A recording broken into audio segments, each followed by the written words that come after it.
Le jour même, après le crépuscule, il escalada le mur du jardin de la sorcière, y prit en toute hâte une pleine main de réponses qu'il rapporta à son épouse.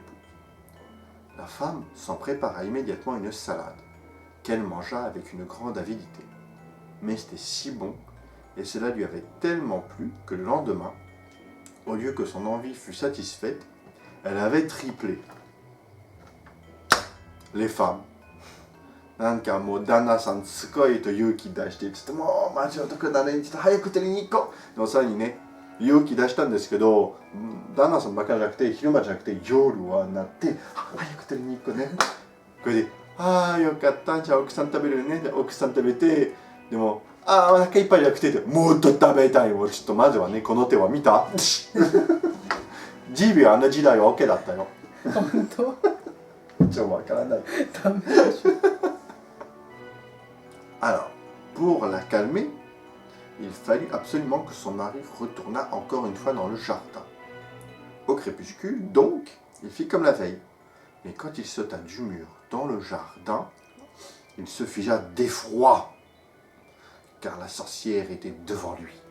« Quelle audace de t'introduire dans mon jardin comme un voleur, lui dit-elle, avec un regard furibond.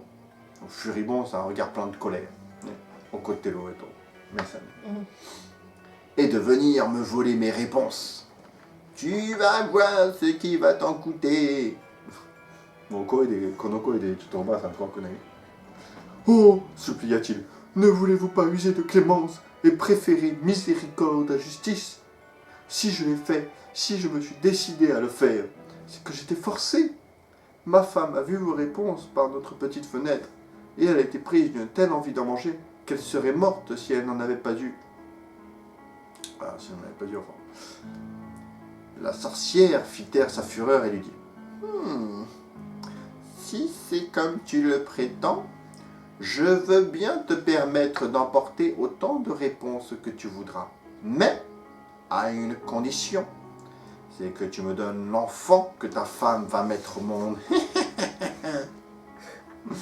Tu tireras bien pour lui et j'en prendrai soin comme une mère.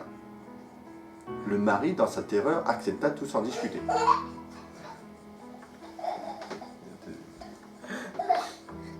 Ima ですね、よく分かったなら、じゃあ、魔女はいて、旦那さんが、ごめんなさい、ごめんなさい。なんか妻はちょっともう食べたかったから、もう死にそうだから、もう仕方がなかったんですね、ごめんなさい。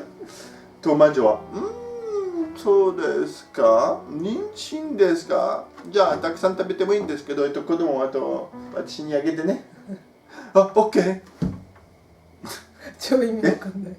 もうあなたたちは何年間で子供欲しくてやっとできてともう最初の子だからしょうがないねまた10年後でできるかもね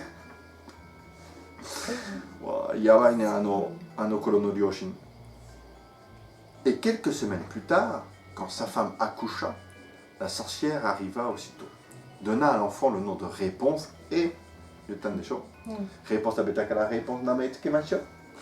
et l'emporta avec elle. Réponse était une fillette, et la plus belle qui fut sous le soleil. Lorsqu'elle eut ses 12 ans, la sorcière l'enferma dans une tour qui se dressait, sans escalier ni porte, au milieu d'une forêt. Et comme la tour n'avait pas d'autre ouverture qu'une minuscule fenêtre tout en haut, quand la sorcière voulait y entrer, elle appelait sous la fenêtre et criait « Réponse, réponse, descends-moi tes cheveux !» Réponse avait de longs et merveilleux cheveux qu'on eût dit de fil d'or. En entendant la voix de la sorcière, elle défaisait sa coiffure, attachait le haut de ses nattes à un crochet de la fenêtre et les laissait se dérouler jusqu'en bas, à 20 aunes au-dessous, si bien que la sorcière pouvait se hisser et entrer. じゃあ今からね、Disneyの映画と似てるね。